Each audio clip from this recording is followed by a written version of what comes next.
sahabat Pijar TV, terima kasih sudah klik video YouTube ini. Kiranya kebenaran firman yang saudara dapatkan menerangi kehidupan saudara. Untuk mudah menyaksikan video-video lainnya dan mendapatkan update dengan cepat, klik subscribe. Jangan lupa, berkat Tuhan jangan disimpan sendiri. Klik tombol share di bawah dan bagikan video ini ke sebanyak-banyaknya orang yang saudara kenal. Salam terang bagi Indonesia.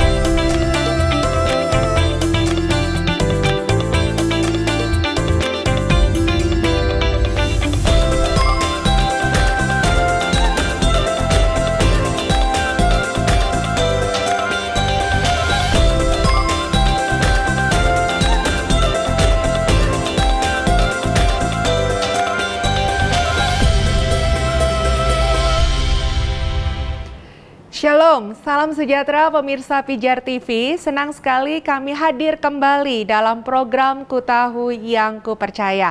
Tetap bersama hambanya Pendeta Esra Soru yang juga setia untuk memberikan pembelajaran kepada kita semua berkaitan dengan kebenaran firman Tuhan.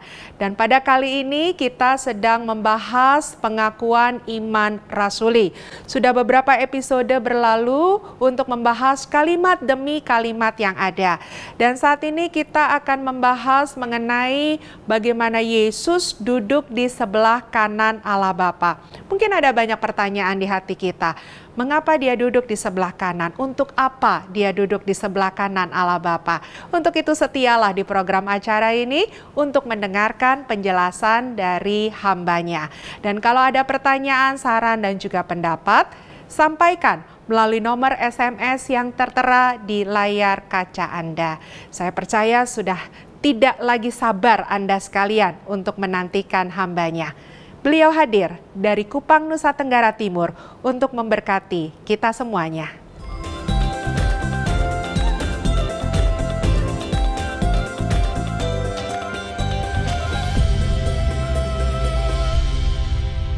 Shalom saudara-saudara yang saya kasihi dalam Tuhan Yesus. Kita kembali dalam program Ku Tahu Yang Ku Percaya. Satu program yang berisi pengajaran-pengajaran dasar iman Kristen bagi kita sekalian. Dan saudara-saudara, kita sedang berada pada topik atau materi seputar pengakuan iman rasuli, dan beberapa episode yang sudah lewat kita sudah bahas banyak hal tentang pengakuan iman rasuli. Dan program kali ini itu dilakukan atau diproduksi dari Kota Kupang, Nusa Tenggara Timur, karena kita berada dalam masa COVID-19 di mana semua harus bekerja atau beraktivitas dari rumah. Dan puji Tuhan bahwa program ini masih bisa diproduksi, dan juga karena kita berada pada masa COVID-19 ini, maka juga beberapa saudara yang mengikuti program ini itu berasal dari beberapa daerah di Indonesia yang mengikuti secara online melalui aplikasi Zoom. Dan terima kasih untuk saudara-saudara yang juga bersedia memberikan waktunya bersama-sama di dalam program ini. Dan kami juga berterima kasih karena dukungan doa dan dana dari saudara-saudara membuat sampai saat ini Pijar TV terus bisa mengudara dan memproduksi konten-konten pembinaan iman Kristen.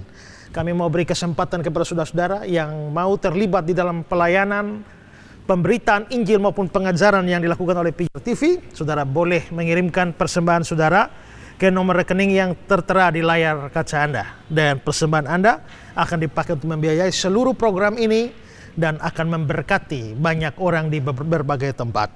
Nah, saudara-saudara, kita akan menyambung pembahasan kita di seputar pengakuan iman rasuli, dan dalam episode sebelumnya kita sudah membahas atau kita sampai pada pembicaraan tentang Yesus itu naik ke surga.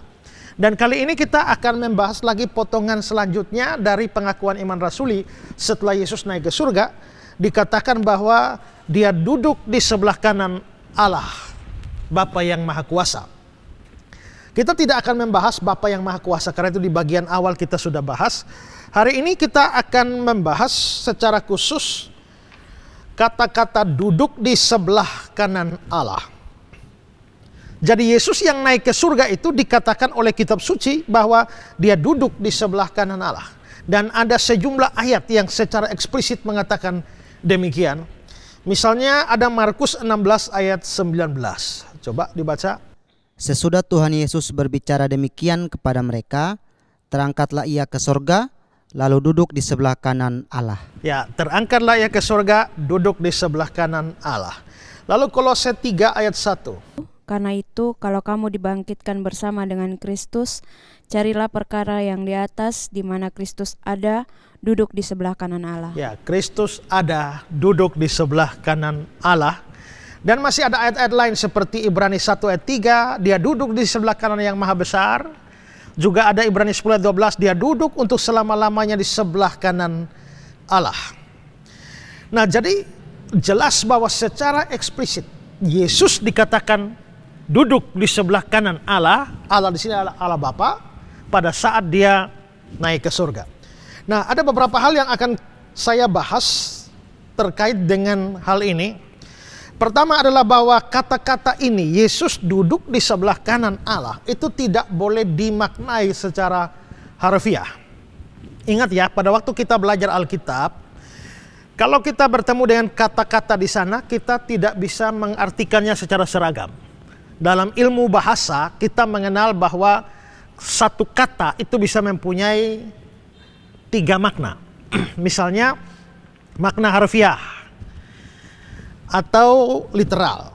Kedua, makna simbolik, simbol. Ketiga, makna kiasan, figuratif. Misalnya saja kalau kita melihat pada waktu Nuh melepaskan burung merpati. Pada waktu dia melepaskan burung merpati untuk ngecek kondisi air bah, yang Nuh lepaskan itu betul-betul merpati. Maka merpati di sana adalah merpati secara harfiah. Tapi pada waktu dikatakan bahwa setelah Yesus keluar dari air, waktu dia dibaptis, datanglah Roh Kudus seperti burung merpati, maka di situ jangan diartikan bahwa Roh Kudus, burung merpati itu betul-betul Roh Kudus. Karena kalau orang makan burung merpati namanya makan Roh Kudus kalau harfiah. Ya. Saya ingat ada cerita pas hari perayaan hari Pentakosta, lalu ada pendeta mau bikin sesuatu yang agak unik. Jadi dia mau di khotbah, dia bilang, "Datanglah ya Roh Kudus." Nah, lalu merpati keluar. Jadi dia sudah siap kasih tahu koster. Koster naik di atas sana ya, di plafon sana siap merpati ya. Taruh di sana dan nanti ketika saya bilang datanglah Roh Kudus, maka merpatinya dilepaskan. Luar biasa. Nah, sudah persiapan sudah semua di situ. Pendeta sudah berkhotbah.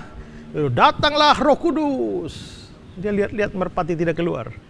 Datanglah Roh Kudus. Tidak. Datanglah Roh Kudus. Dia kuat, mungkin ini kurang dengar ini koster. Datanglah ya Roh Kudus.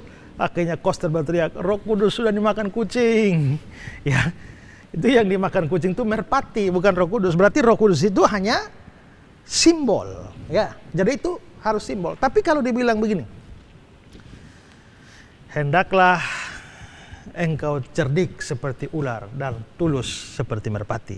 Itu kiasan. Jadi merpati di situ adalah kiasan dari ketulusan. Nah, jadi menghadapi kata-kata harus bisa tahu ini harfiah, ini simbolik, ini kiasan. Nah, hal yang sama juga kalau kita dikatakan bahwa Yesus itu naik ke surga, duduk di sebelah kanan Allah, ini tidak bermakna harfiah, tapi ini bermakna kiasan. Nah, bahwa itu tidak harfiah, itu dibuktikan dengan adanya ayat-ayat lain di dalam Alkitab yang tidak selalu berkata bahwa Yesus duduk di sebelah kanan Allah. Ya, ada ayat-ayat yang tidak berbunyi demikian walaupun menjelaskan hal yang sama. Misalnya dalam Roma 8 ayat 34. Kristus Yesus yang telah mati, bahkan lebih lagi yang telah bangkit, yang juga duduk di sebelah kanan Allah, yang malah menjadi pembela bagi kita. Di situ duduk di sebelah kanan Allah. Lalu 1 Petrus 3:22. Yang duduk di sebelah kanan Allah setelah ia naik ke sorga sesudah segala malaikat, kuasa dan kekuatan ditaklukkan kepadanya. Nah, dalam dua ayat ini, yakni dari Roma 8 ayat 34 dan 1 Petrus 3:22, dalam Alkitab Indonesia diterjemahkan duduk di sebelah kanan Allah. Tapi sebenarnya terjemahan harfiahnya bukan demikian.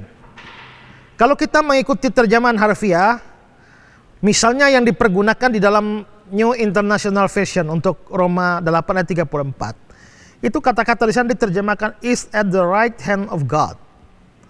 Ada di sebelah kanan Allah, tidak dibilang duduk, hanya ada di sebelah kanan Allah. Juga sama dari terjemahan NIV di 1 Petrus 3:22, is at God's right hand, ada di sebelah kanan Allah, tidak dibilang duduk. Juga waktu Stefanus mati, ada sebuah penglihatan yang dilihat oleh Stefanus. Coba Kisah 7 ayat 56. Lalu katanya, sungguh aku melihat langit terbuka dan anak manusia berdiri di sebelah kanan Allah. Berdiri di sebelah kanan Allah, bukan duduk di sebelah kanan Allah. Nah, jadi di sini kita bisa lihat bahwa dari semua itu duduk di sebelah kanan Allah bukan dalam pengertian yang harfiah, tapi ini pengertian kiasan. Kalau begitu kita tanya sama seperti tadi contoh merpati itu kiasan dari ketulusan. Nah, kalau memang Yesus duduk di sebelah kanan Allah, itu kiasan dari apa? Di dalam budaya timur, termasuk di Israel sana, tempat di sebelah kanan atau duduknya seseorang di sebelah kanan itu adalah sebuah tempat yang terhormat. Seorang namanya Adam Clark, dia bilang di bangsa-bangsa timur, raja sendiri duduk di atas tahta, di samping kanannya duduk orang terbesar dalam kerajaan. Dan orang terbesar ketiga di sebelah kiri. Raja, orang terbesar di sini, orang terbesar. Mungkin itulah makanya mamanya Yakobus dan Yohanes minta kepada Yesus, izinkanlah kalau engkau raja nanti anakku yang satu di kanan, yang satu di kiri. Wah, itu lobby luar biasa tuh ya. Karena ini tempat-tempat terhormat. Mari kita lihat contohnya. 1 Raja-Raja 2 ayat 19. Betsheba masuk menghadap Raja Salomo untuk membicarakan hal itu kepada Adonia. Lalu bangkitlah raja mendapatkannya serta tunduk menyembah kepadanya. Kemudian duduklah ia di atas tahtanya dan ia menyuruh meletakkan kursi untuk bunda raja. Lalu perempuan itu duduk di sebelah kanannya. Ya, jadi di sebelah Salomo itu duduk bunda raja. Dia duduk di sebelah kanan, itu tempat terhormat. Makanya diberikan kepada bunda raja. Contoh lain, Mazmur 45 ayat 10. Di antara mereka yang disayangi terdapat putri-putri raja. Di sebelah kananmu berdiri permaisuri berpakaian emas dari Ofir. Ya, jadi di sebelah kanan berdiri permaisuri. Ini orang penting ini, ya. Jadi sekali lagi dari contoh-contoh ini adalah bahwa tempat di sebelah kanan itu tempat terhormat. Tempat terpenting, tempat untuk orang-orang terhormat.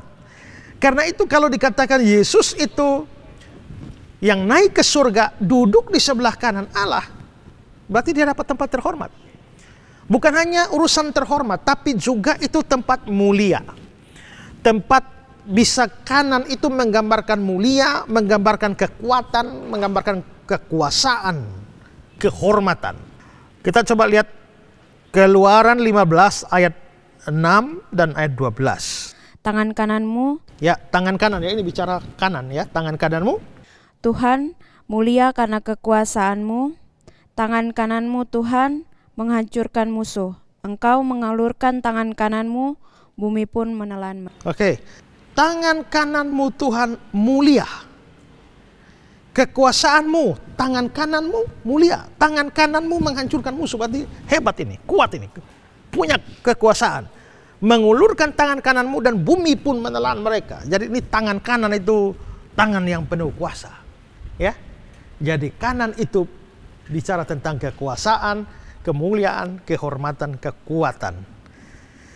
Ulangan 33 ayat 2. Berkatalah ia, Tuhan datang dari Sinai dan terbit kepada mereka dari Seir.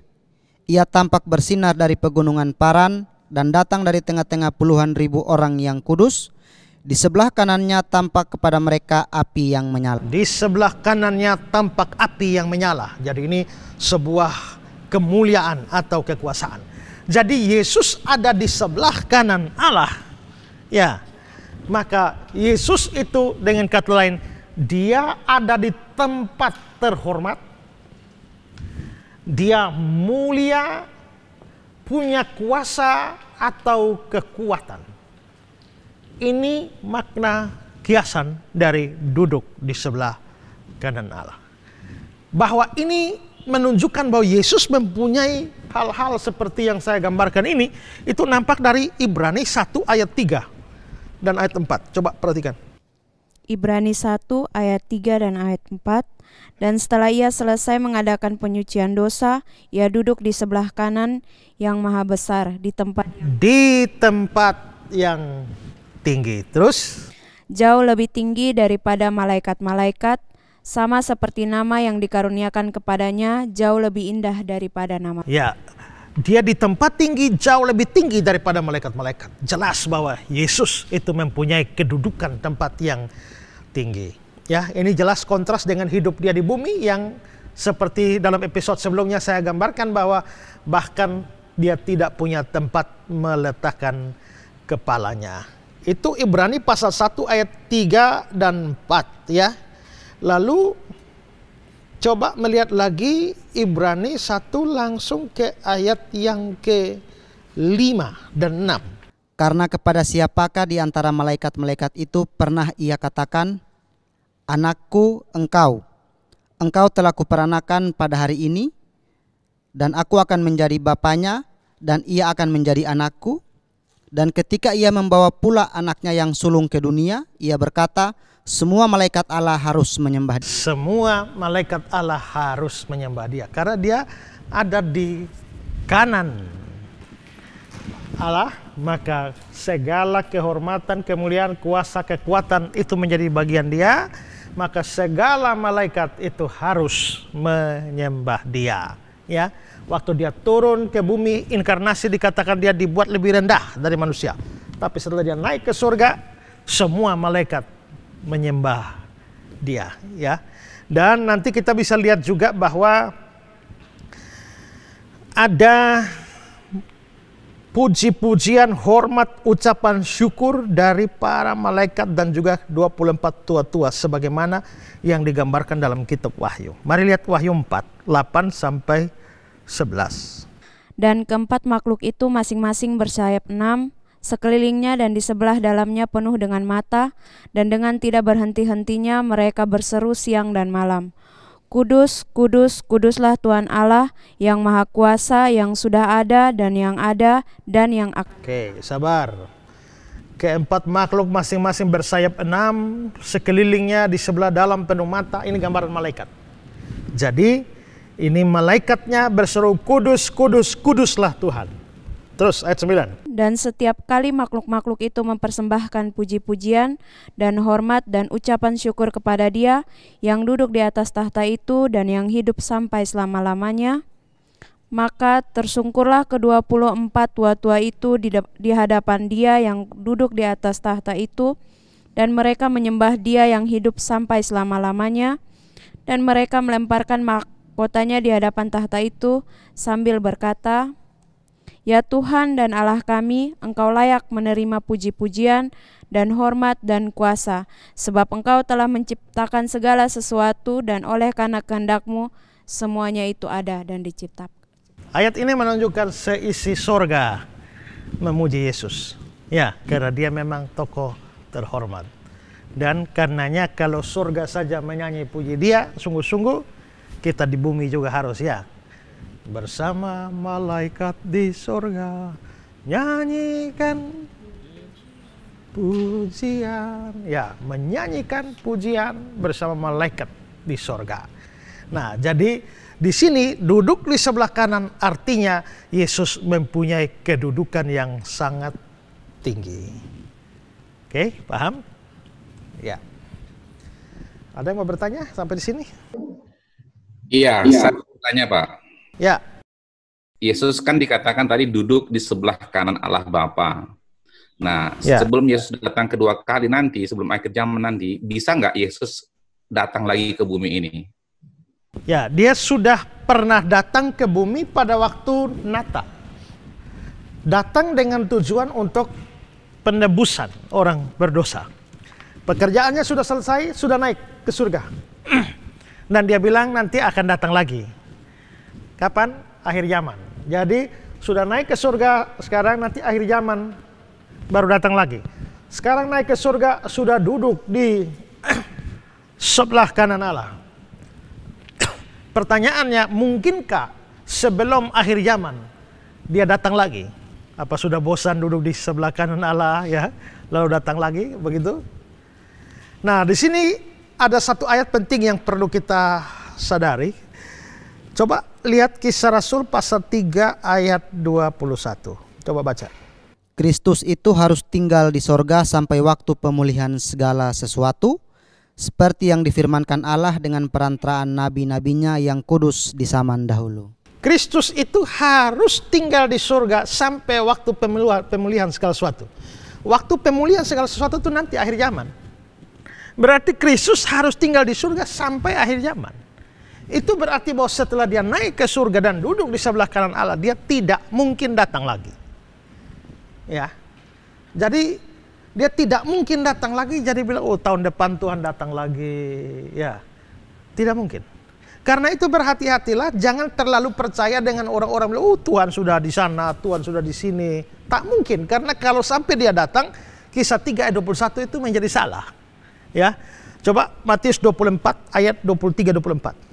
Pada waktu itu jika orang berkata kepada kamu, lihat Mesias ada di sini atau Mesias ada di sana, jangan kamu percaya. Sebab Mesias-Mesias palsu dan nabi-nabi palsu akan muncul dan mereka akan mengadakan tanda-tanda yang dahsyat dan mujizat-mujizat, sebab sekiranya mungkin mereka menyesatkan orang-orang pilih. Nah, jangan percaya kalau ada orang bilang, lihat Mesias ada di sini, Mesias ada di sana. Itu omong kosong. Karena bertentangan dengan Kisah 3 ayat 21 tadi. Yesus yang sudah naik dan duduk di sebelah kanan Allah tak mungkin datang lagi secara fisik. Ingat ya, saya tekankan datang lagi pribadinya secara fisik. Kalau penglihatan bisa, ya, tahu-tahu orang di sana tiba-tiba dapat penglihatan. Oh, kalau hanya sekedar penglihatan bisa, sekedar mimpi bisa. Saya mimpi ketemu Yesus. Atau saya pergi ke mana? Amfoang, lalu ketemu Yesus, terlihat di pinggir kali. Ya. Kalau sekedar penglihatan bisa, tapi Yesusnya secara sungguh-sungguh turun ke bumi lagi sebelum akhir zaman tidak bisa.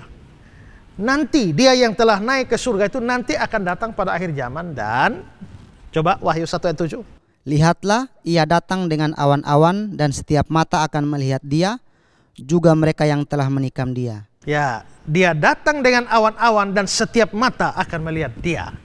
Jadi hanya itu yang akan terjadi di akhir zaman.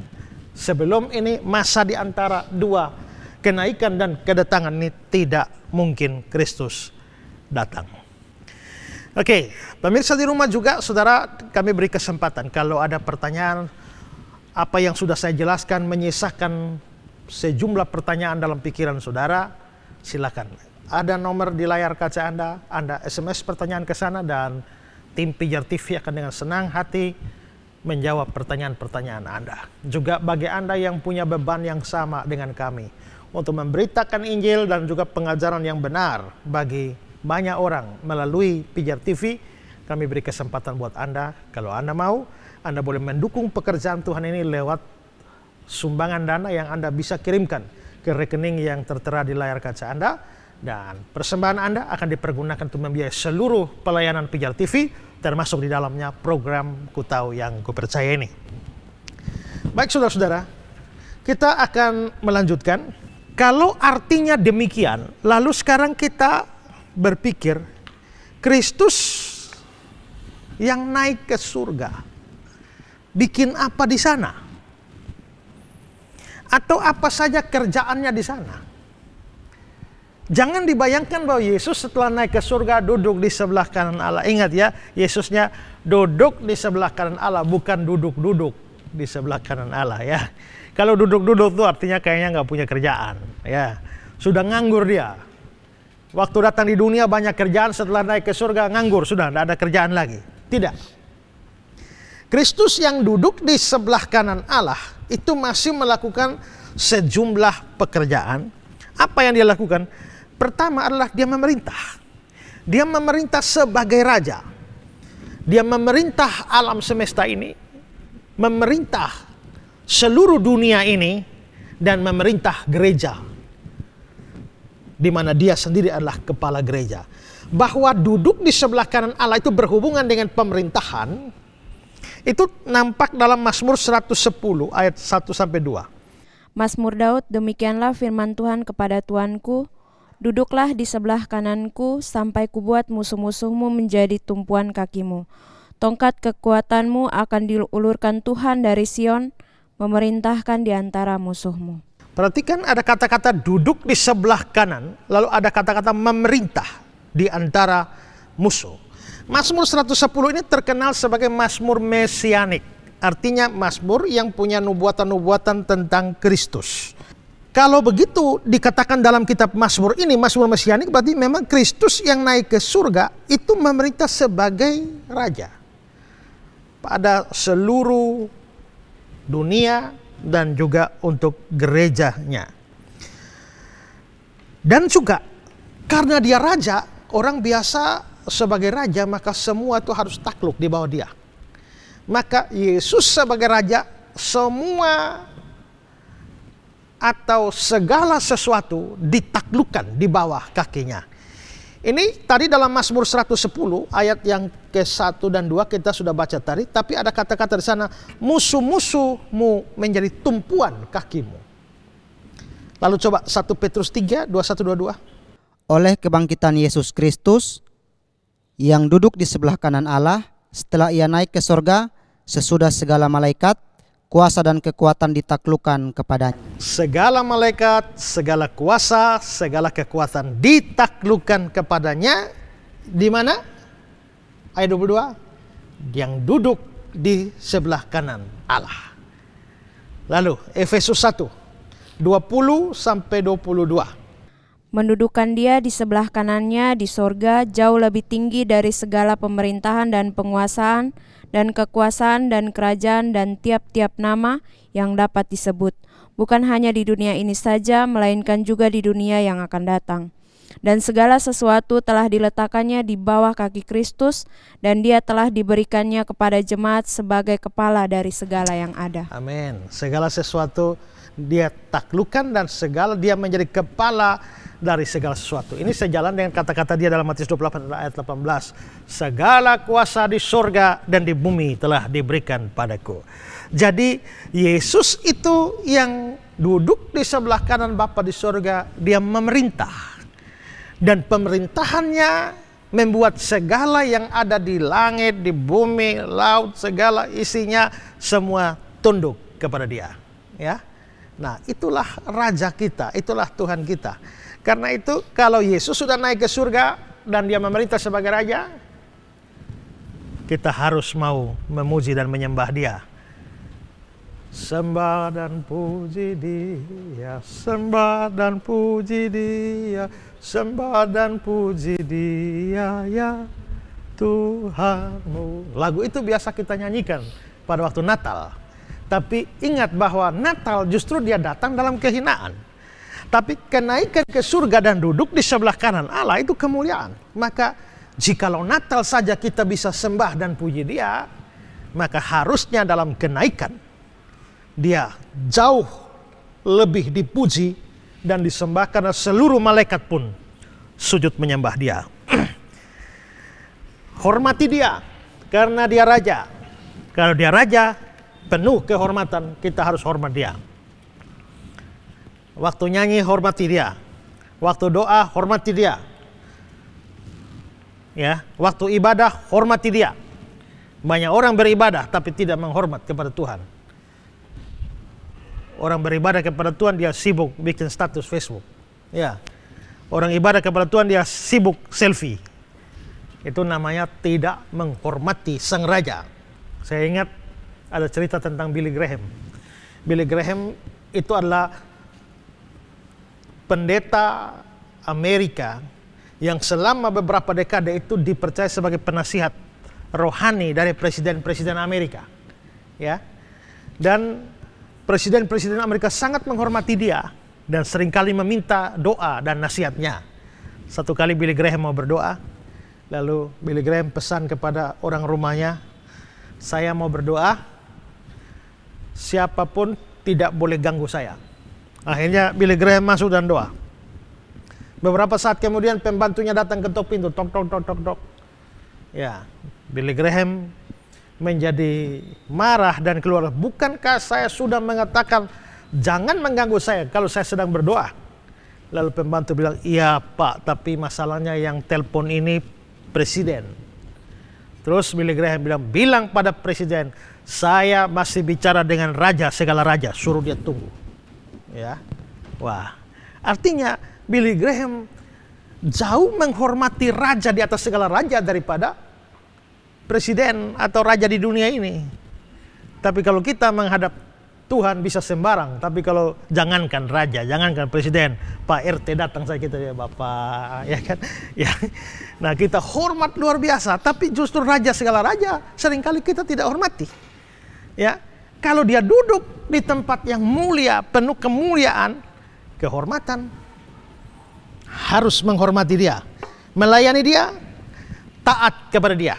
Ya, bahwa ketaatan karena dia raja berhubungan dengan ketaatan itu nampak dalam 1 Timotius 6 ayat 14-15.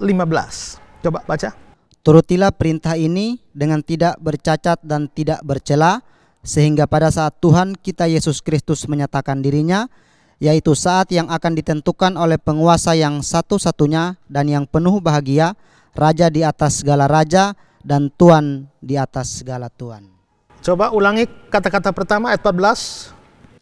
Turutilah perintah ini. Turutilah perintah ini. Kalimat terakhir dari ayat 15. Raja di atas segala raja dan Tuhan di atas segala Tuhan. Jadi kenapa harus turuti perintah ini?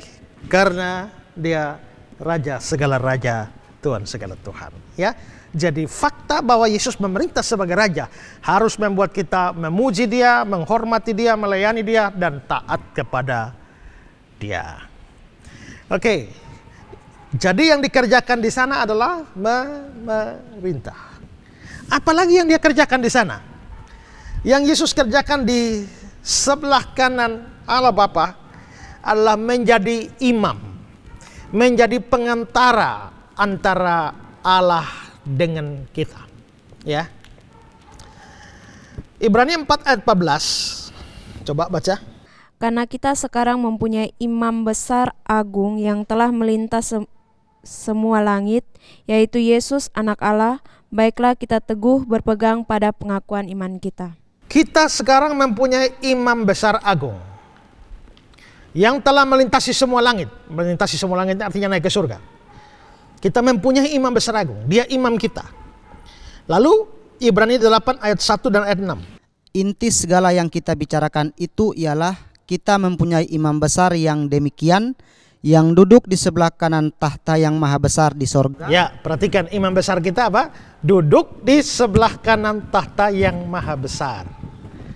Terus ayat 6. Tetapi sekarang ia telah mendapat suatu pelayanan yang jauh lebih agung, karena ia menjadi pengantara dari perjanjian yang lebih mulia yang didasarkan atas janji yang lebih tinggi. Ya, jadi dia menjadi pengantara.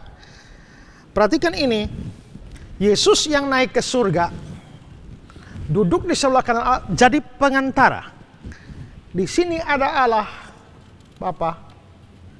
Di sini ada kita, manusia. Dan Yesuslah yang menjadi pengantara. Yesuslah yang menjadi jalan di mana manusia bisa datang kepada Allah. Ya, nah ini bisa berkenaan dengan diri kita, bahwa kita tidak mungkin sampai kepada Allah Bapa di surga tanpa melalui Yesus. Makanya Yohanes 14 ayat 6 bilang, tidak ada seorang pun yang dapat datang kepada Bapa kalau tidak melalui aku. Juga ada Ibrani 7 ayat 25. Coba baca ayat ini, Ibrani 7 ayat 25. Karena itu ia sanggup juga menyelamatkan dengan sempurna semua orang yang oleh dia datang kepada Allah, sebab ia hidup senantiasa untuk menjadi pengantara mereka. Oleh dia, oleh Yesus datang kepada Allah. Jadi datang kepada Allah itu harus oleh Yesus atau melalui Yesus. Karena apa? Karena dia hidup senantiasa menjadi pengantara. Maka Yesus menjadi pengantara kita dengan Allah. Tapi bukan hanya untuk diri kita, termasuk doa kita. Jadi kalau doa itu tanpa Yesus, doa kita tidak bisa sampai pada Allah. Tanpa Yesus, doa kita sampai loteng turun lagi. Ya. Nah, kalau doa kita mau sampai Allah, kita butuh Yesus. Makanya kenapa seringkali kita berdoa bilang, Bapa kami di surga bla bla bla bla dalam nama Yesus, amin. Kenapa pakai dalam nama Yesus?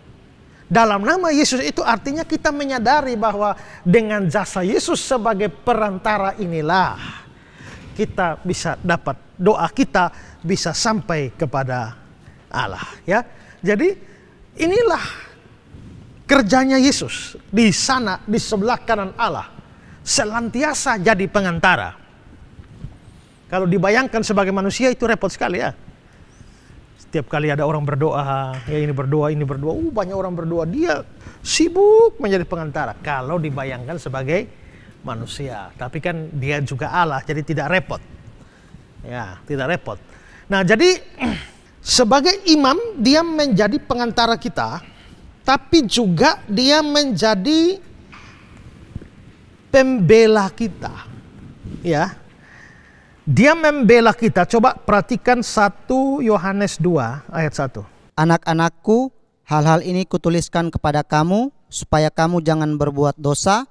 Namun jika seorang berbuat dosa, kita mempunyai seorang pengantara pada Bapa, yaitu Yesus Kristus yang adil. Kita mempunyai seorang pengantara. Kata pengantara di situ, bahasa Yunaninya adalah parakletos. Kita mempunyai seorang parakletos. Nah, parakletos ini itu istilah hukum sebenarnya. Parakletos itu adalah seorang yang dipanggil untuk berada di sisi atau di sebelah kita untuk membela kita. Coba kita bandingkan ya dengan Roma 8 ayat 34. Kristus Yesus yang telah mati, bahkan lebih lagi yang telah bangkit, yang juga duduk di sebelah kanan Allah, yang malah menjadi pembela bagi kita. Ya, ada keterangan dia duduk di sebelah kanan Allah. Dia menjadi pembela. Nah, jadi ini sama seperti kasus hukum. Saya dapat masalah di kasus hukum, maka saya akan diadili.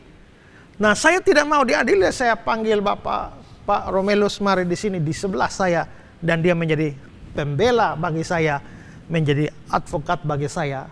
Ketika saya mendapatkan tuduhan, ada yang membela. Nah, Yesus itu dari surga kerjanya untuk membela kita. Parakletos bagi kita, ya. Nah, membela dalam hal apa? Ini kan ambil contoh, ini kan gambaran situasi hukum ya, dunia hukum.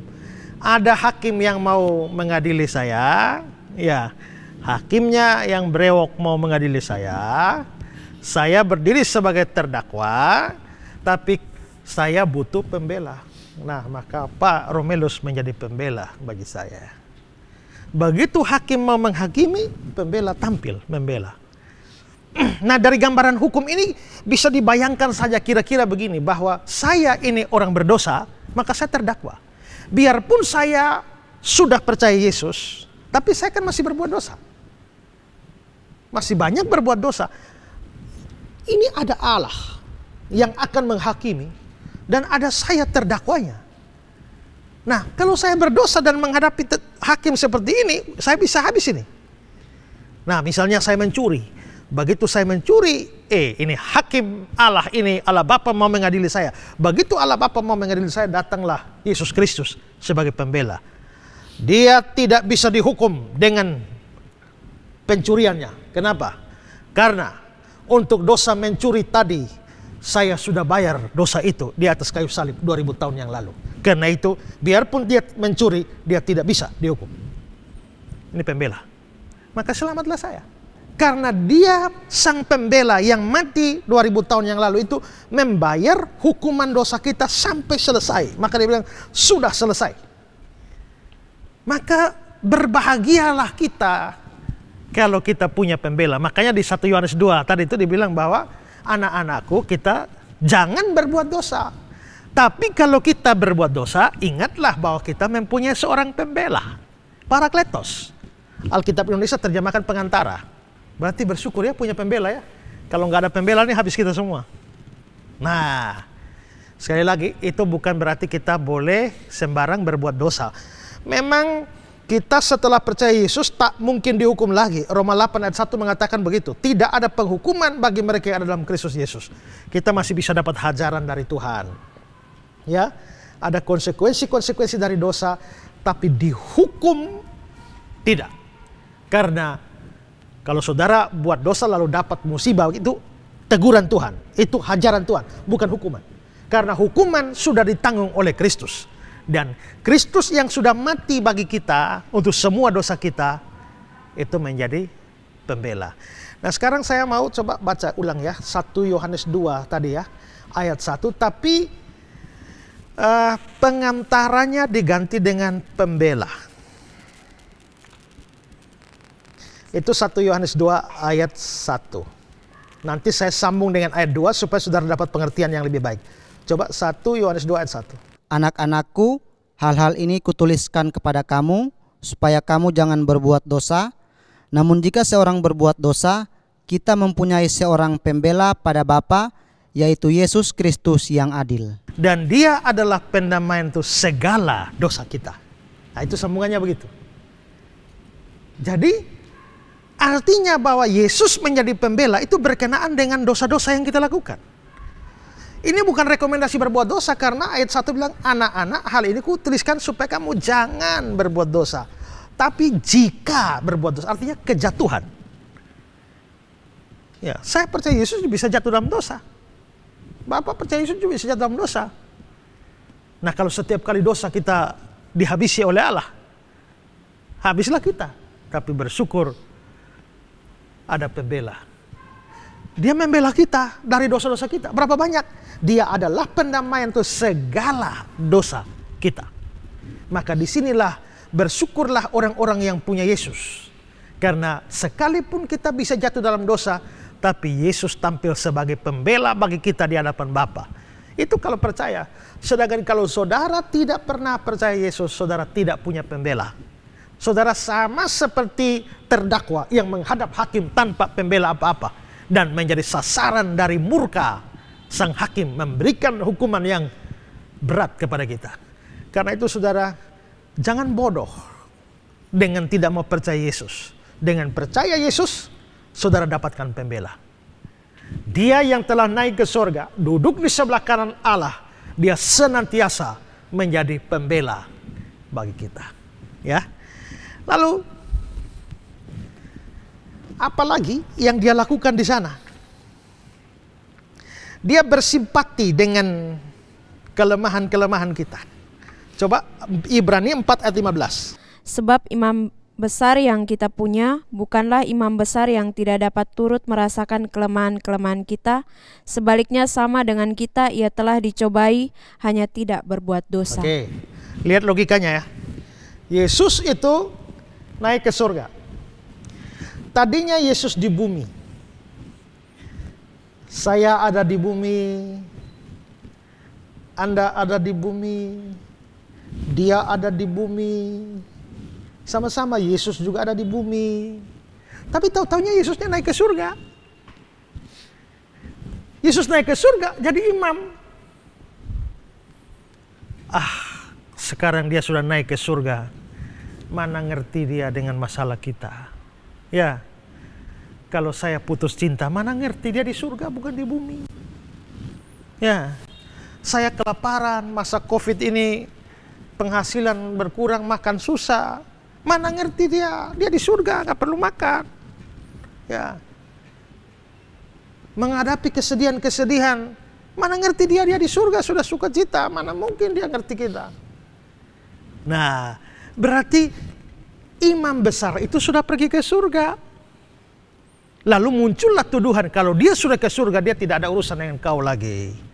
Maka penulis surat Ibrani tidak. Dia memang imam besar kita, ada di surga, tapi dia dapat turut merasakan kelemahan kita. Kenapa? Karena dia pernah di bumi. Kau lapar, dia pernah lapar. Kau haus, dia pernah haus. Kau pernah sedih, dia pernah sedih. Kau nangis, dia pernah nangis. Kau dihianati, dia pernah dihianati. Kalau kau dijual, mungkin kau belum pernah dijual, tapi dia pernah dijual dengan 30 keping perak. Mau dibunuh, dia juga dibunuh. Mau dimaki, dia pernah dimaki. Dijahati, dia juga pernah dijahati. Dibilang gila, dia pernah dibilang gila. Dibilang sesat, dia pernah bilang disesat. Maka dia pernah ada di bumi. Sekarang memang di surga. Tapi biarpun dia tetap di surga, dia tetap bisa merasakan kelemahan. Dia tahu kelemahanmu, naikkan doa padanya. Nah gitu kan. Nah maka kita bersyukur punya imam besar semacam ini ya. Jadi Yesus yang naik ke surga memerintah sebagai raja dan juga sebagai imam, menjadi pengantara, menjadi pembela bagi kita, tapi sekaligus dapat merasakan kelemahan kita. Itulah maknanya Yesus duduk di sebelah kanan Allah Bapa di surga. Kalau pemirsa di rumah punya pertanyaan, jangan ragu-ragu. Silakan saudara mengajukan pertanyaan kepada kami. Kami senantiasa siap menjawab pertanyaan saudara-saudara.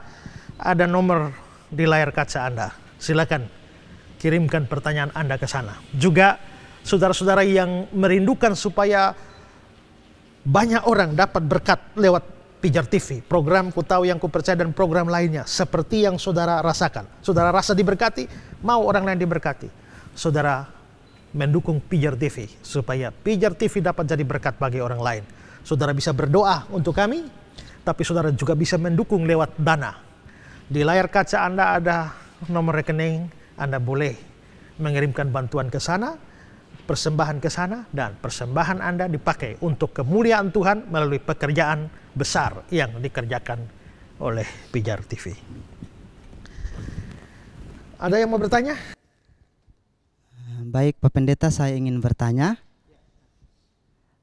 Tadi kita sudah belajar bahwa Yesus Kristus di surga itu menjadi pengantara bagi kita kepada Allah. Jadi saya ingin bertanya, adakah yang menjadi perantara dari kita kepada Yesus Kristus, atau siapakah yang menjadi pengantara dari manusia kepada Yesus Kristus? Kalau ada Allah Bapa, ada kita manusia. Yang menjadi pengantara, Yesus. Yesuslah yang membawa kita kepada Allah. Terus yang membawa kita pada Yesus. Nah, ini hati-hati. Untuk datang kepada Allah Bapa, kita harus lewat Yesus. Untuk datang kepada Yesus tidak perlu lewat siapa-siapa. Kita tidak perlu orang lain. Tidak perlu imam manusia. Tidak perlu pendeta. Tidak perlu orang-orang suci. Bahkan tidak perlu orang mati. Karena kalau ada orang mati, jadilah pendoa bagi kami. Ya. Nah, seolah-olah orang mati itulah yang menjadi perantara kita. Tidak. Ya. Saudara sendiri bisa langsung datang kepada Yesus, siapa saja. Menurut saya ada keanehan kalau orang pergi ke Israel. Ada satu kebiasaan orang-orang di Indonesia ini titip pokok doa. Ya. Jadi pokok doanya ditulis-tulis, nanti ditusuk-tusuk di tembok ratapan, di antara sela-sela batu di Western Wall itu. Menurut saya itu praktek yang tidak benar. Mau berdoa langsung saja, ngapain mau bawa pakai tusuk-tusuk dan untuk apa dibawa ke Israel? Seolah-olah doa yang dipanjatkan dari Israel akan lebih cepat sampai di hadirat Tuhan. Kan tidak. Ya, kita mau doa dari mana saja. Timur ke barat ke utara, selatan, timur, lintang berapa saja. Ya, tetap doa kita bisa sampai pada Bapa lewat Yesus, tapi untuk sampai Yesus tidak perlu perantara. Minta dukungan doa, ya, boleh. Tapi jangan menganggap pendeta tertentu sebagai pendeta sakti yang Tuhan Allah hanya mau dengar dia. Jadi kalau saya yang minta langsung, kayaknya Tuhan tidak mau. Lebih baik lewat Bapak Pendeta saja. Ini kan manjur, ini Bapak Pendeta ini kan kerabatnya Tuhan, ya kan? Seringkali dianggap seperti itu, ya, orang dekatnya Tuhan. Pernah ada orang datang minta doa pada saya bilang, ya saya bantu, tapi Bapak juga berdoalah. Dia bilang, janganlah, biar Pak Pendeta berdoa. Kenapa saya? Kan itu namanya ini kan orang Ambon yang ngomong, dia bilang, ini kan Bapak tua punya orang kan, ya. Artinya orang dekatnya Tuhan, jadi pasti lebih manjur lah. Tidak. Ya, semua kita pendeta bukan pendeta, kita punya akses yang sama datang kepada Yesus. Ya, tidak perlu siapapun yang menjadi jembatan bagi kita. Hanya untuk sampai kepada Allah Bapa di surga, kita butuh Yesus, ya. Nah, jadi pengantaranya satu. Kalau kita lihat bahwa Allah itu Esa, 1 Timotius 2 ayat 5, Allah itu Esa pula dia yang menjadi perantara. Selain dia, Alkitab tidak membicarakan adanya perantara yang lain, ya. Oke. Ada lagi pertanyaan? Ya, saya ada pertanyaan, Pak. Apakah perantara kita kepada Allah hanya Yesus? Apakah tidak ada perantara yang lain? Dan jika kalau hanya Yesus, mengapa hanya dia saja, Pak? Ya, tadi saya sudah jelas mengatakan bahwa perantaranya hanya Yesus. Tapi pertanyaannya, kenapa hanya Yesus? Kenapa hanya dia yang bisa menjadi perantara? Mungkin kita perlu lihat satu ayat penting, Ibrani pasal 7 ayat 24. Coba baca. Tetapi karena ia tetap selama-lamanya, imamatnya tidak dapat beralih kepada orang lain. Oke, perhatikan kata-kata ini. Imamatnya tidak dapat beralih kepada orang lain. Berarti selain dia sebagai perantara atau imam, tidak ada imam lain. Kalau saya misalnya sebagai, contoh saya Yesus, saya imam yang menjadi pengantara. Kalau imamat saya bisa di-offer ke dia, ya sudah, dia jadi perantara, itu offer ke sana. Tapi ayat ini mengatakan imamatnya tidak dapat beralih kepada orang lain. Karena itulah maka Yesus satu-satunya perantara. Dan dari dulu sampai sekarang seperti itu, dia menjadi perantara terus. Tidak bisa ada perantara lain. Pertanyaan kita mengapa? Gini. Saudara ingat ya, pada waktu Yesus mau mati, terjadi beberapa keajaiban. Salah satunya adalah robeknya tirai bait Allah. Itu yang ada dalam Matius 27 ayat 51. Lihatlah, tabir bait suci terbelah dua dari atas sampai bawah. Nah, mengapa atau tabir apa? Kita ingat tabernakel. Tabernakel itu adalah kemah suci atau sistem di dalam bait Allah. Ini pelataran di luar. Ini ruang maha suci. Ini ruang suci. Ini siapa saja boleh ada di sini. Tapi yang di ruang suci tidak bisa sembarang orang. Ini hanya imam yang boleh masuk. Yang non-imam, bukan imam, tidak boleh. Dan di sini ada tabut perjanjian di sini. Ini tidak boleh sembarang masuk. Ini hanya imam besar yang boleh masuk. 1 tahun 1 kali, ya. Imam besar yang masuk 1 tahun 1 kali dengan bawa darah, nanti dia percik-percik di sini. 1 tahun 1 kali, tidak bisa masuk sembarang. Masuk sembarang mati. Ya, orang di luar, orang awam non imam kalau berani masuk, jangankan masuk, dekat saja mati. Nah, tirai itu di mana? Tirai itu di sini. Mengapa perlu ada tirai? Dan tidak boleh masuk. Ini simbol bahwa Allah ada di sini. Allah ada di sini dan tidak boleh ada yang masuk. Artinya jalan kepada Allah sedang tertutup. Gak bisa ada yang masuk. Coba mari kita lihat Ibrani pasal 9 ayat 7 dan 8. Tetapi ke dalam kemah yang kedua hanya imam besar saja yang masuk sekali setahun. Ya, itu yang ini ya. Hanya imam besar yang masuk sekali setahun. Terus? Dan harus dengan darah yang ia persembahkan karena dirinya sendiri dan karena pelanggaran-pelanggaran yang dibuat oleh umatnya dengan tidak sadar. Sekarang perhatikan ayat 8. Dengan ini Roh Kudus menyatakan bahwa jalan ke tempat yang kudus itu belum terbuka selama kemah yang pertama itu masih ada. Dengan ini Roh Kudus menyatakan bahwa jalan ke tempat itu belum terbuka. Jalan masuk ini belum terbuka. Jalan kepada Allah ini belum terbuka. Masih ada tirai ini. Ya. Nah, terus apa yang terjadi waktu Yesus mati? Tirai bait Allah terbelah menjadi dua ketika Yesus mati. Tadi imam masuk setahun sekali bawa darah. Harus ada darah. Nggak ada darah nggak bisa masuk. Dia bawa darah apa? Darah domba. Dan dipercik-percik. Yesus mati mencurahkan atau mempersembahkan bukan darah domba, tapi darahnya sendiri. Karena dia mempersembahkan darahnya sendiri, maka dia boleh masuk. Tapi dia bukan hanya masuk, tapi dia merobek tirai ini.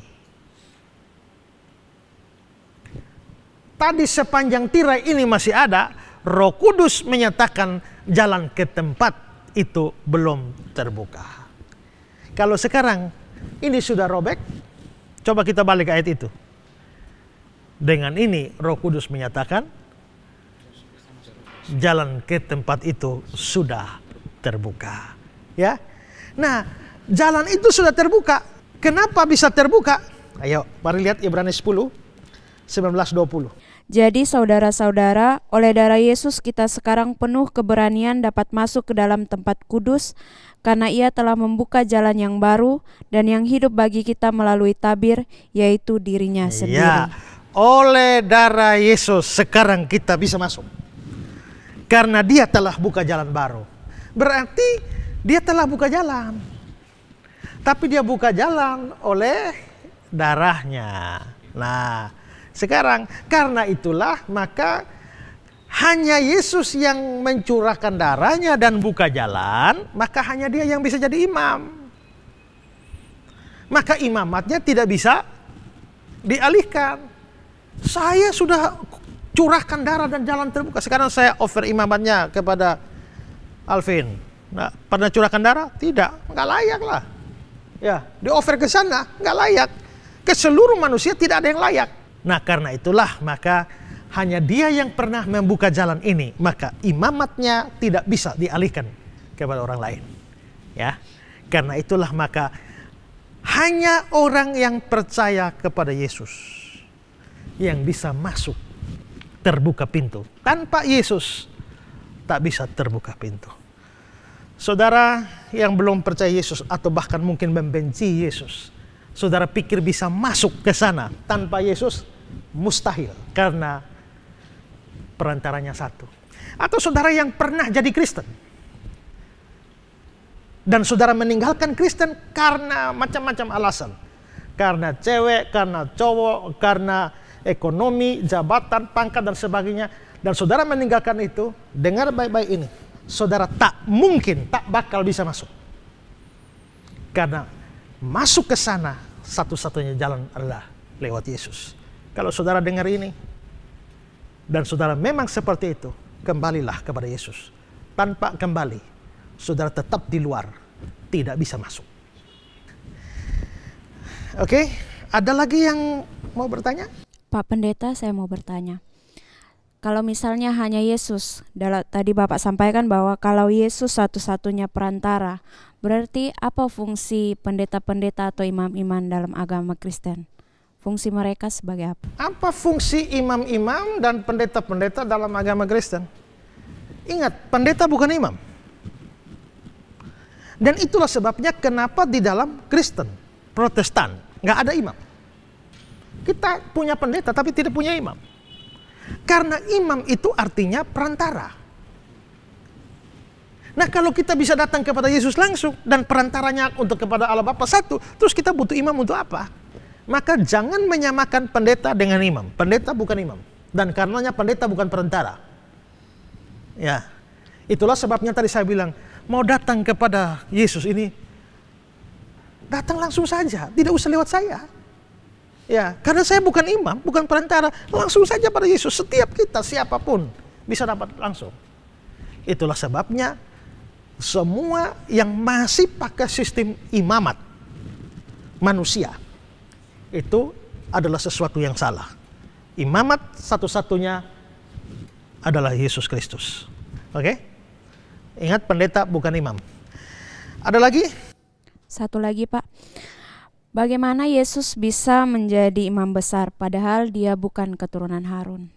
Nah, ini menarik karena gini, di dalam bangsa Israel yang harus jadi imam itu adalah keturunan Harun dari Lewi ya. Kalau turunan raja-raja itu dari Yehuda.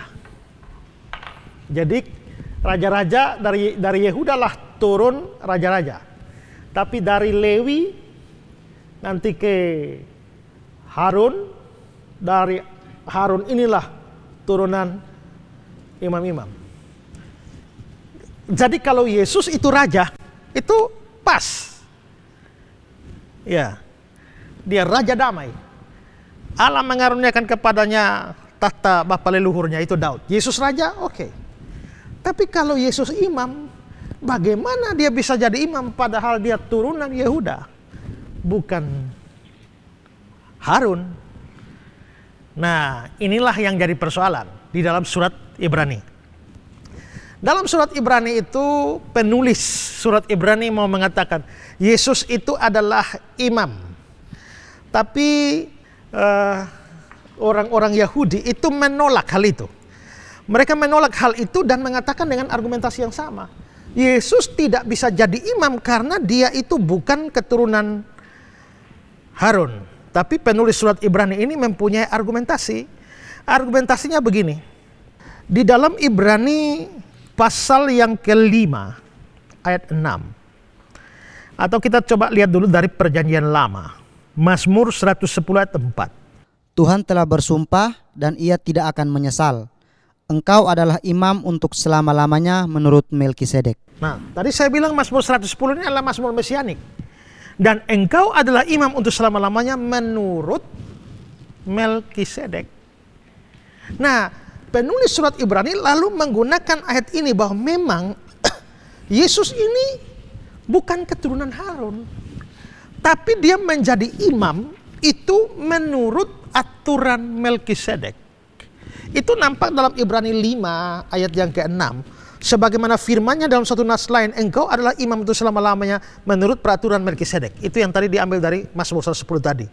Lalu dalam Ibrani 5 ayat 10, ia dipanggil menjadi imam besar oleh Allah menurut peraturan Melkisedek.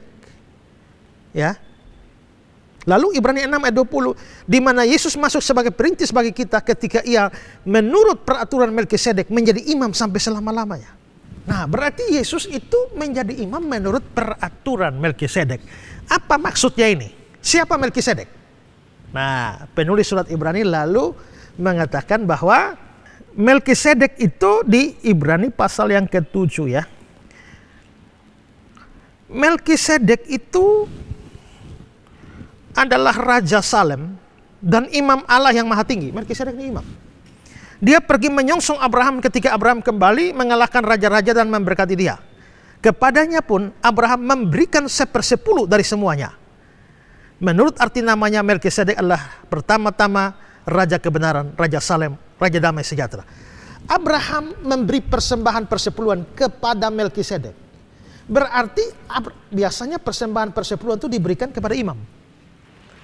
Nah, kalau Abraham mempersembahkan persembahan persepuluhan kepada Melkisedek, berarti Abraham percaya Melkisedek adalah imam. Nah, sekarang Melkisedek adalah imam.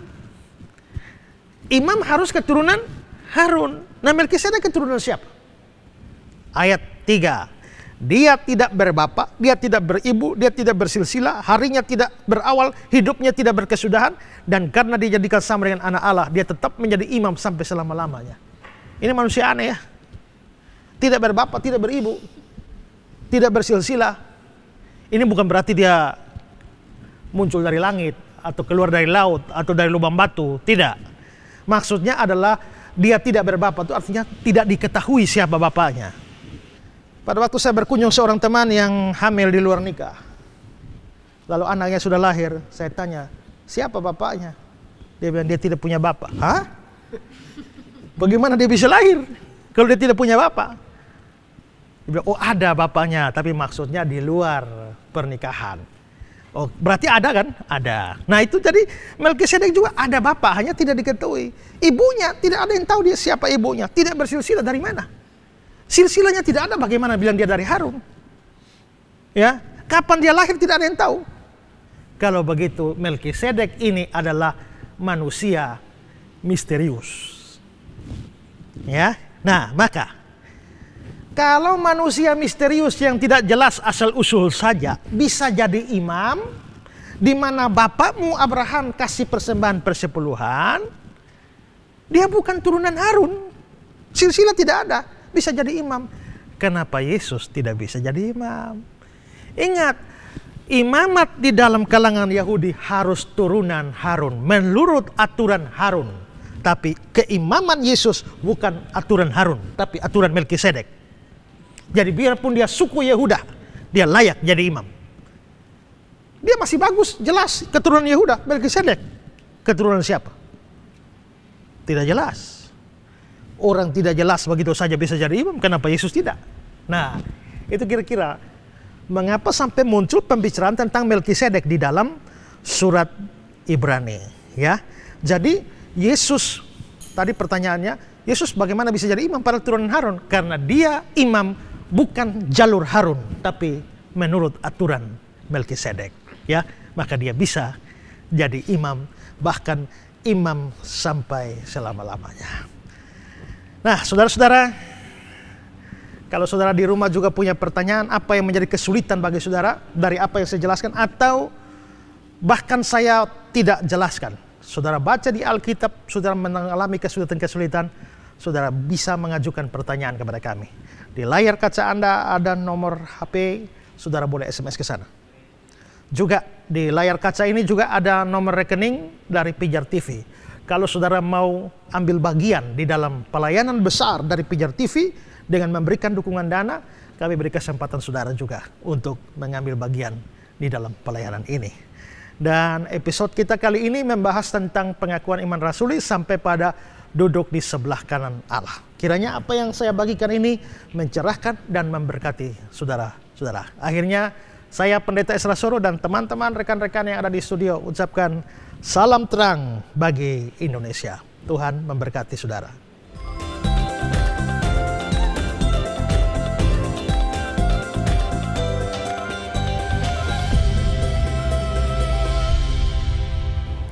Semangat Anda sekalian pemirsa juga menjadi semangat bagi kami untuk terus berupaya memproduksi program acara ini. Di tengah-tengah situasi yang begitu sulit untuk bisa bekerja menghasilkan satu program, tetapi karena kami rindu melayani Anda sekalian, maka Ku Tahu Yang Ku Percaya tetap bisa hadir di layar kaca Anda. Untuk itu, tetaplah setia menantikan seluruh episode-episode yang akan ditayangkan untuk menambah wawasan dan keimanan kita akan kebenaran firman Tuhan. Terima kasih untuk donasi Anda, karena donasi yang Anda berikan itulah yang membuat program acara ini bisa ditayangkan dan juga kami bisa memproduksi program-program yang lainnya melalui Pijar TV. Kita undur diri, sampai berjumpa lagi pada episode yang lain. Dan saya mengucapkan terima kasih. Tuhan Yesus memberkati. Salam terang bagi Indonesia.